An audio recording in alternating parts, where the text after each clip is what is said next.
Have you ever wondered about the unsettling stories behind some of the world's largest corporations?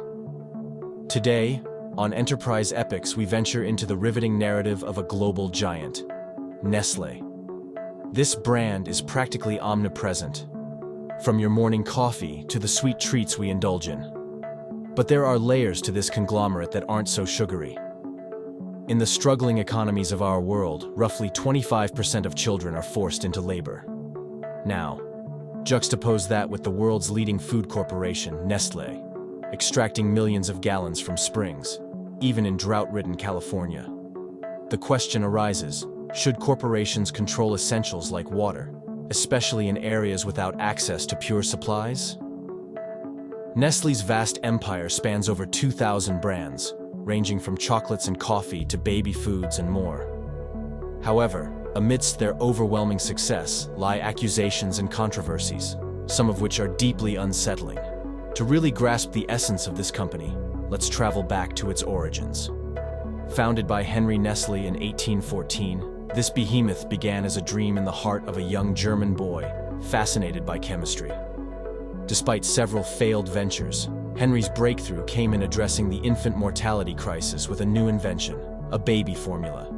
This blend of cow's milk, flour, and sugar, designed to emulate breast milk, skyrocketed Nestle to success. But, as we'll find out, every coin has two sides. Halfway through our dive, if you find this enlightening, do consider subscribing to Enterprise Epics for more insightful content. Now, while Nestle's baby formula was initially a lifesaver, its aggressive marketing in the 1970s took a dark turn. Their strategy? To portray their formula as superior to natural breastfeeding, despite extensive research supporting the opposite.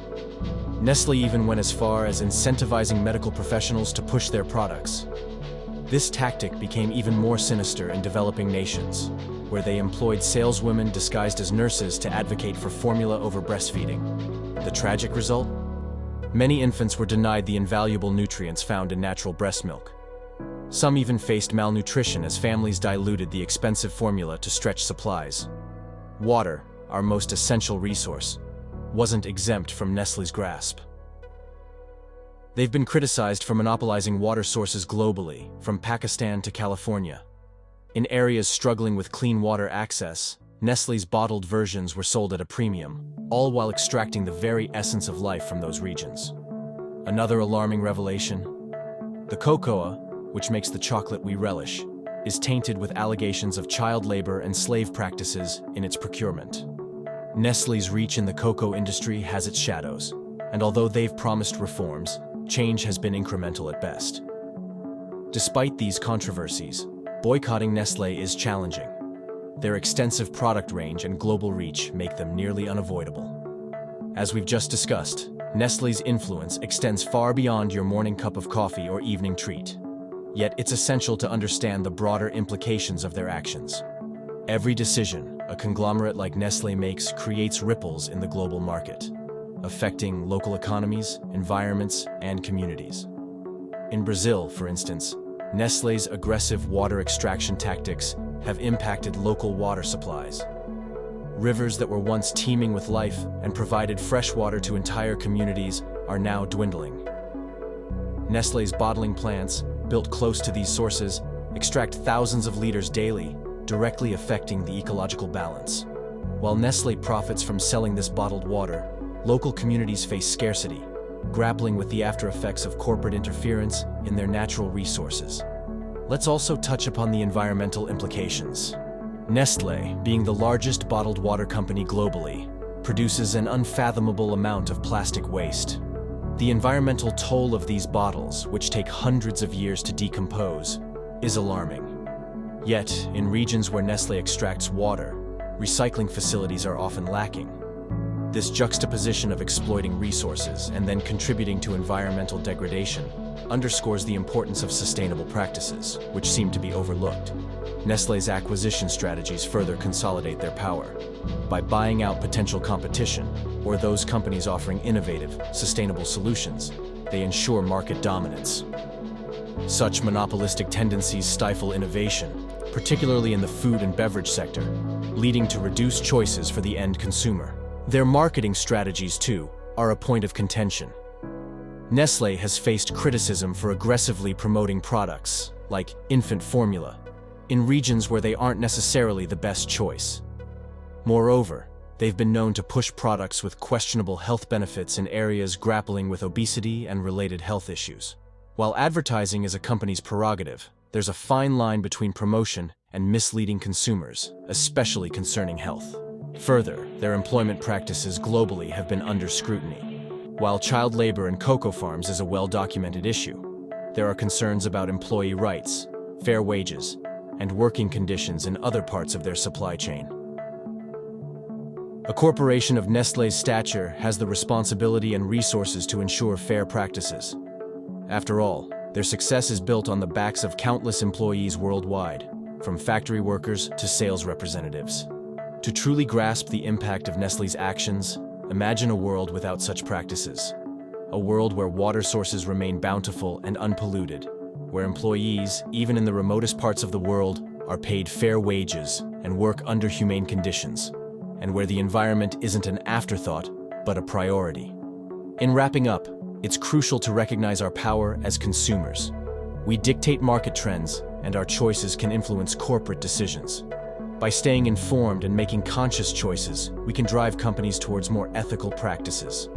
Let's focus on the ethical dimension of consumer choices. When we purchase a product, we are, in essence, supporting the processes that brought that item into our hands.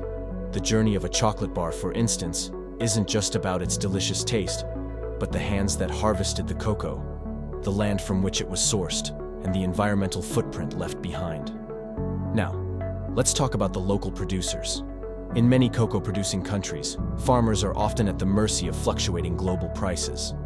These farmers, who toil day in and day out, face uncertainties about the worth of their produce. Companies like Nestle, with their immense bargaining power, can sometimes influence these prices. But are they offering a fair value to the very people who form the backbone of their supply chain? Fair trade practices, though gaining traction, are still a far cry from being universally adopted.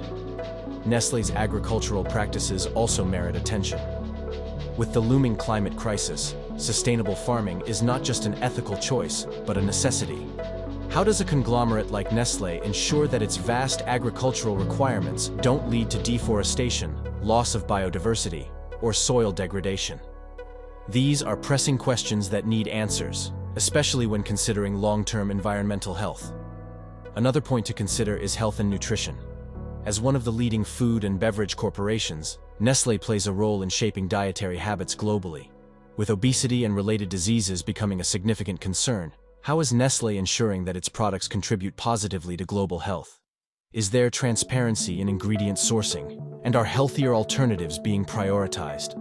Furthermore, Nestle's approach to local cultures and traditions is vital.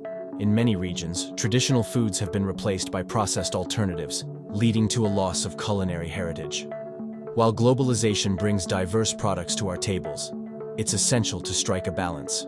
Preserving local food practices, which are often more sustainable and healthier, is just as crucial as introducing new products. In conclusion, the journey of a company, especially one as vast as Nestle, is layered with complexities.